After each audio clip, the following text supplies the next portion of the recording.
Hello, I'm Askar Sherlief and you're watching news from Kazakhstan. A commission to investigate the emergency with flooding of homes in Kostangildi micro-district was created in Zhezkazgan. Officials from the Emergency Department of Karaganda region and Zhezkazgan city, local administration and public service agency joined the commission. The commission's goal is to investigate the reasons of the flood and estimate the material damage. Я думаю, что комиссия, которая работает в Акимате, она сделает объективную оценку. I think that the Commission of the local administration will come up with an objective review. We immediately announced the hotline numbers on the first day during the press conference, set up the headquarters on collecting aid, and on Tuesday, large businesses of Zhezkazgan decided to transfer daily wage of their staff to the victims. The administration has taken an active part in this. I hope the help will continue to come. Last weekend, hundreds of houses were flooded in the Kostangildi micro-district. As a result, a 36-year-old woman and a 5-year-old boy died, possibly due to electrocution. The Emergencies Ministry informs that 61 persons were evacuated and 7 rescued from the area. According to field reports, the flooding was likely caused by rainwaters filling up local irrigation channels. Human rights activist Alpamuz Bekturganov wrote an open letter to the President of Kazakhstan. Joining the flood victims from Uralsk, which was hit with a flood in 2011, he appealed to the head of state, asking for help. 1.5 years have passed since the deluge. However, many families still haven't received a compensation and are forced to conduct repair works on their own. More details in the next report.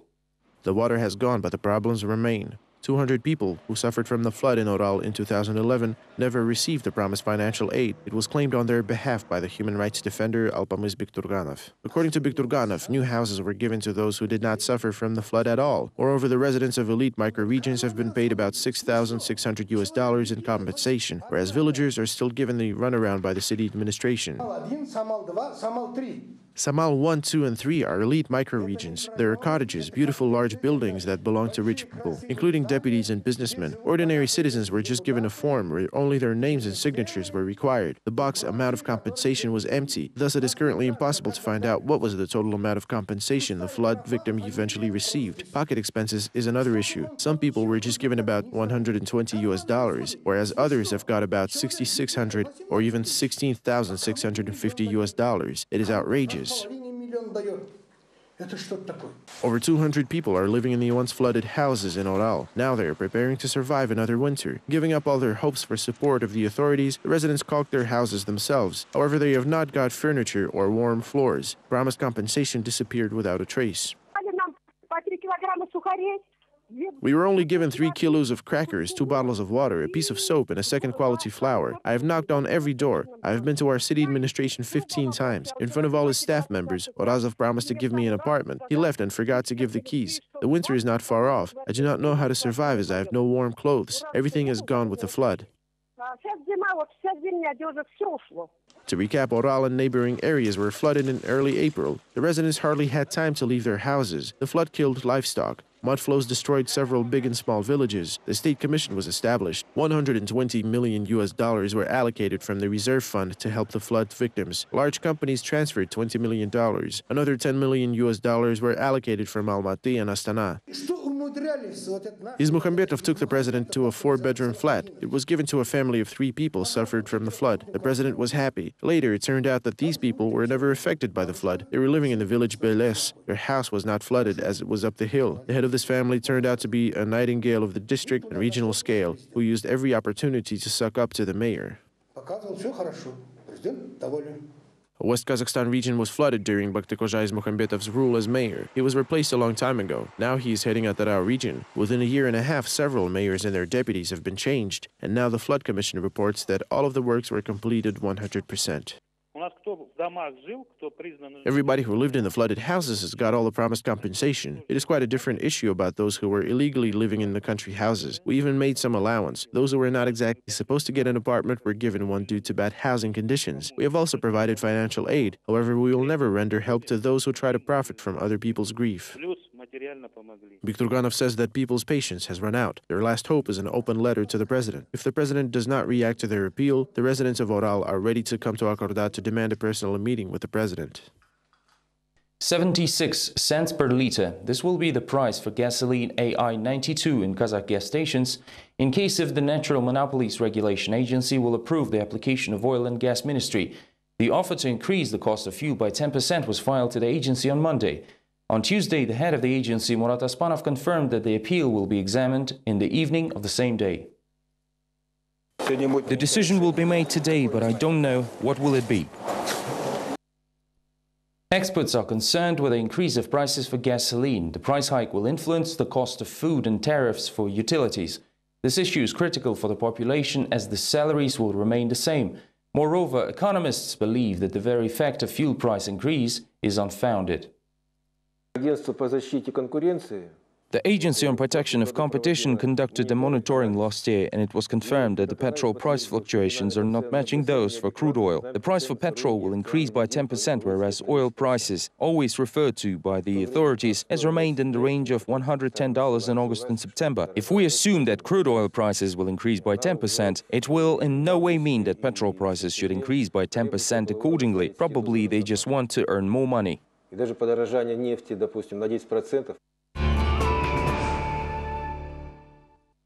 Switzerland, UK and Germany rejected to sign a bilateral agreement with Kazakhstan on extradition of criminals. This was voiced on Tuesday by the Deputy General Prosecutor of Kazakhstan, Johan Merkel.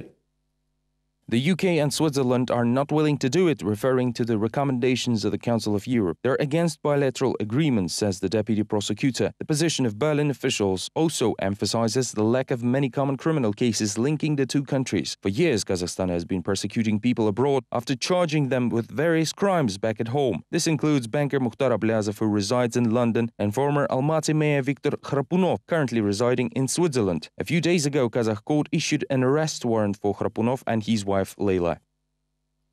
The whereabouts of the ex-MP Amanjan Rizkaliyev, who is rumored to be in London, are still unknown to the investigation. This information was revealed by the spokesperson of the regional court, Baralbay Galiyev. On Monday, the court charged him in absentia and issued an arrest warrant. More details next. Kazakh law enforcement officials are not aware of the former MP Amanjan Rizkaliyev's whereabouts. His arrest was sanctioned on Monday by the Atara Regional Court No. 2. The brother of the region's ex-governor, Bergey Rizkaliyev, is suspected of illegally seizing 9 apartments and causing damages to a construction company in the amount exceeding $1.3 million. The sanction has been issued in absentia. The arrest is sanctioned, but we have no more comments. So far, nobody knows where he is now. As reported earlier, Amanjan Rizkaliyev's brother Bergey was dismissed from his post of the Atara region governor in accordance with the national leader's order. It was expected that the senior official will be eventually charged due to scandals in the region. However, the media later reported that the former official left Kazakhstan, while Amanjan Rizkaliyev returned his MP mandate to avoid the escalation of the situation. The leader of Akjol fraction in the parliament, Azat Biruashев, explained that this was an ethical decision. Colleagues in the parliament also supported the MP's action. I do not see any hidden political reasons behind this. It is a purely criminal case. Amanjan Rizkaliyev embezzled state property. I think that any person has to be liable for their actions, irrespective of their social status, whether they are a minister or layman, an MP or governor. This case should not be closed like the others. The disappearance of Rizkaliyev brothers could not have been orchestrated without the involvement of senior officials, say public figures in the capital. Walkhan Kaizarov explains that somebody's personal interests are involved. First of all, senior officials are getting rid of unwanted witnesses of various behind-the-scene processes. Secondly, according to Kaizarov, fugitives paid a handsome amount for their chance to flee. They use the kickback system. That is when they pay a certain compensation to the first persons of the country, something around $30 million or more, for the chance to leave along with their funds. Usually this amount is around 10% of the person's worth. The news of the MP's arrest sanctioned many observers. Many observers interpret the news of the MP's arrest as the officials' delayed reaction. People are now asking how such a situation could have been allowed in the first place. The Rizkaliyev brothers' episode is an important part of the chain of corruption scandals and dismissals in the west of the country. In the past few months alone, Atara regional prosecutor and financial police head had to leave their positions. The ex-first deputy governor and utility department head were arrested, with criminal cases instigated against a number of other officials. Deputy of the Lower Chamber of Parliament of Yermeitau district in Akmola region, Yerbol Duysen, organized a press conference on Tuesday over the fight with the head of the village administration. Around a week ago, he and the head of the rural district, Gazi Sabinov, clashed in a fistfight right in the middle of the session of the Land Commission. The latter received chest injury and a rib fracture. The MP was fined 75 MCIs based on administrative code. At the same time, Hussein refutes the fact that he started the fight. He grabbed me by my chair and started twisting so I would fall. Two men were holding me and he was on the second row seat when dropped down on me. I'm concerned now as my case will be reviewed on Wednesday by the disciplinary board and they could revoke my mandate. That's the deal. The member of district council believes that the conflict was provoked in order to revoke his mandate since he doesn't represent any party. Hussein believes his straightforwardness gained him no friends, and the troubles began when he asked a colleague to speak up, but the district administration head took the remark personally. This was followed with a verbal conflict leading up to a real fistfight. In the meantime, Ghazi Sabinov tells a different recollection of the incident. Supposedly, Erbol Hussein was already aggressive and was the first to start making insulting remarks. Abinov is not going to forgive the offense now, since after giving him the apology, Hussein continued to blame Abinov for the fight behind his back.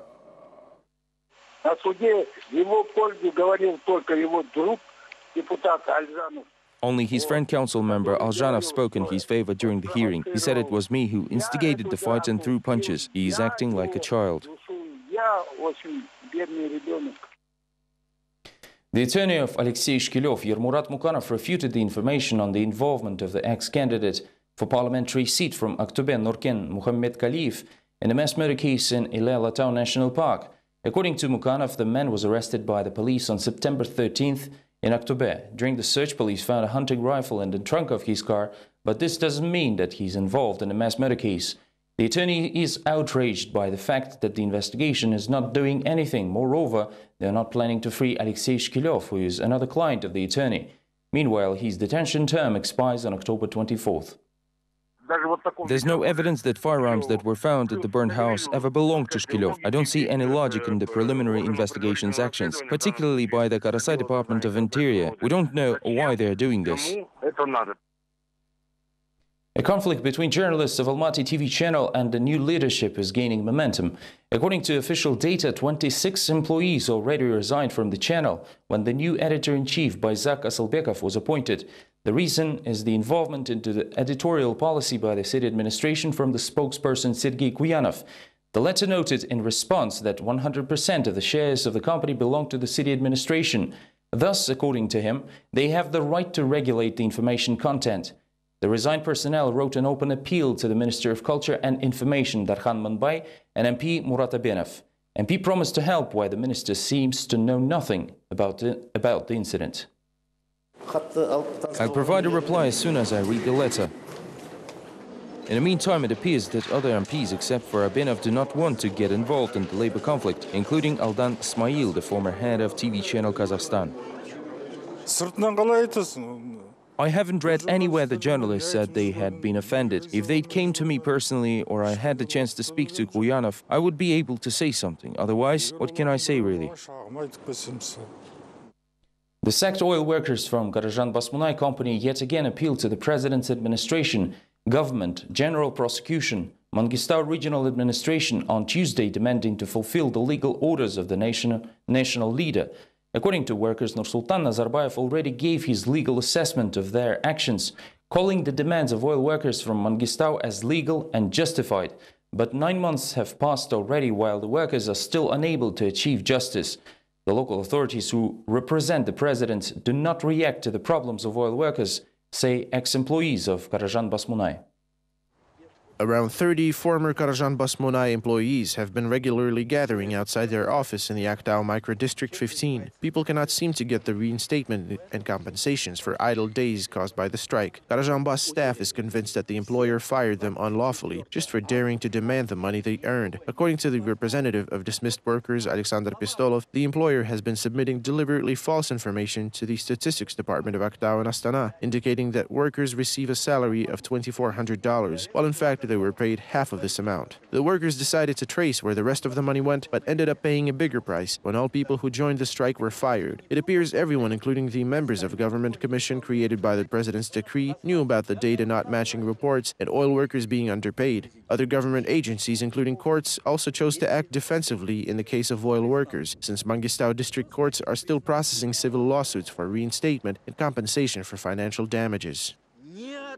We were heard by the president and Alex Aydarbayev, who came here and set up a special commission, which then refused to comply with legitimate demands of the president. Therefore, you should ask the new governor, Shukeyev, why he does not follow up on the instructions of the head of state. The same with courts. They are not following decrees, instructions, and orders of the president. This is our main complaint. Since the president said that our claims are tenable, everything should be resolved, but it is quite the opposite. The president's administration, government, Attorney General's office, and the new governor of the region, or the new governors of Aktau and Ozian, have bothered asking the question. In accordance with the constitution, this should be very important for everyone, especially official representatives of the president and governments in the region. First of all, they have to obey the instructions of the president.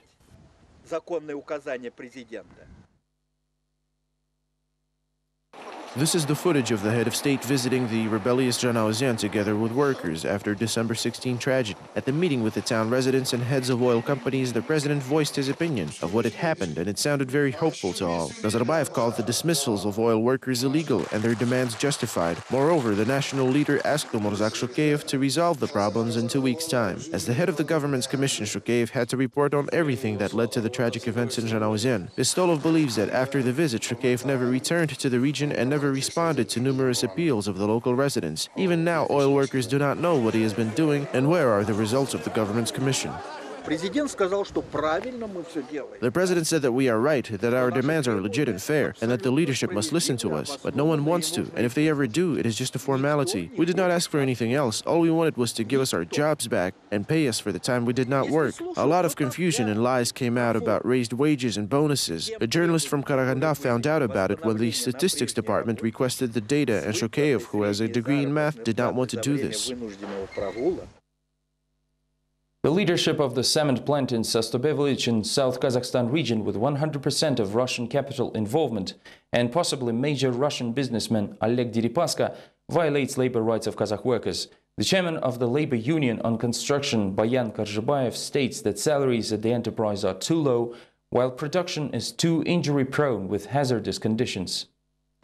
The Russian investor bought out the company in 2006 when the factory remained idle for already 10 years. Now the enterprise is giving jobs to 600 people, but the new administration ignores staff complaints, refuses to recognize the labor union and doesn't sign a collective employment agreement. Bayan Karzhanbayeva herself has repeatedly come under pressure from the management. It is not that easy to get a meeting with Deripaska, as he has so many companies. We're a part of his construction sector, going all the way to the cement division, so you need to go through 50 officials to reach him. Frankly, I gave up hope, but I informed Gulzhan Moldajanova, the Director General of Bazovый Element Holding, of my visit.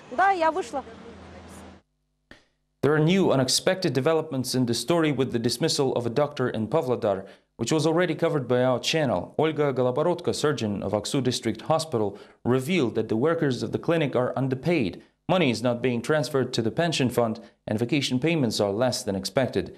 She was immediately dismissed when she made the information public. The scandal became quite notorious and the rebellious surgeon was taken back. The doctor is continuing her work, however, she was not reimbursed after all. After nearly 3 months, an experienced surgeon, Olga Goloborotka, returned to her usual work. She's back to performing surgeries and saving people in the central hospital of Aksu. However, not too long ago, the qualified specialist had to deal with paperwork in the clinic. The surgeon was turned into an office clerk for being excessively attentive, as at the beginning of this year, doctors discovered that she and her colleagues are not receiving their salaries in full. Later, as the doctor tried to figure out what is the issue, she was fired. Only through the court she managed to recover in the city's main healthcare facility. Of course, I was hoping to return, but very few believed in it. Therefore, I was really glad to come back in this facility. Upon getting her job back, the surgeon continues her attempts to seek the full payment of her salary. She took this matter to court. Besides, the doctor is eager to see whether her boss will be punished for signing off on her wrongful dismissal. Aksu City Court was issued a special ruling for the administration of health in Pavlodar region on measures for violations of the labor legislation of the Republic of Kazakhstan, while we do not know what steps have been taken.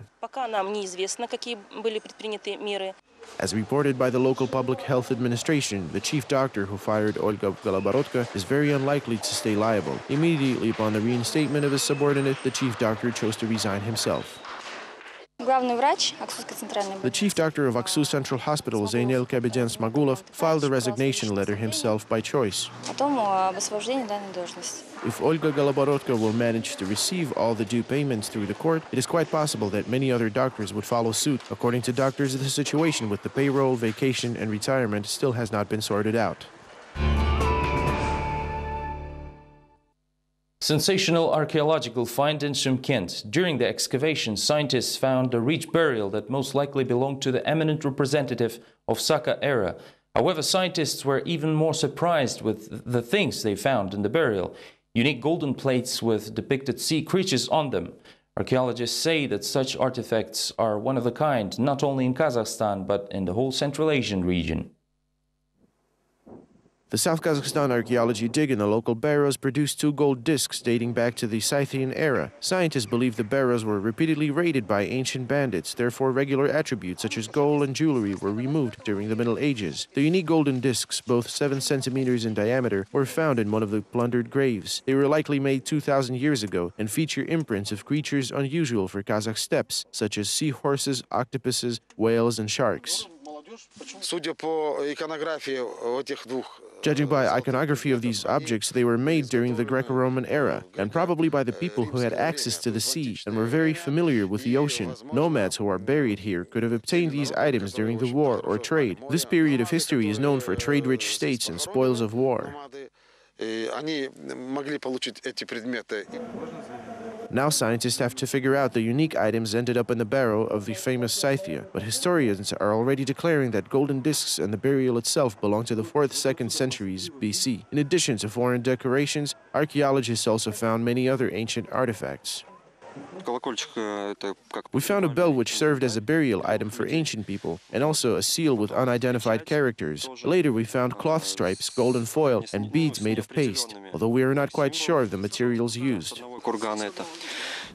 New apartment blocks will be soon constructed in the dig location. Scientists now request officials to postpone the project and allow them to continue their work through the next year. In the meantime, the question remains as to whether future generations will see what the bearers are still hiding, or the treasure will remain forever buried under the foundations of modern buildings.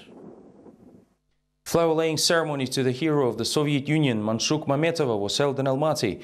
School children, Afghan war veterans and the city authorities marked the 90th anniversary of the World War II veteran.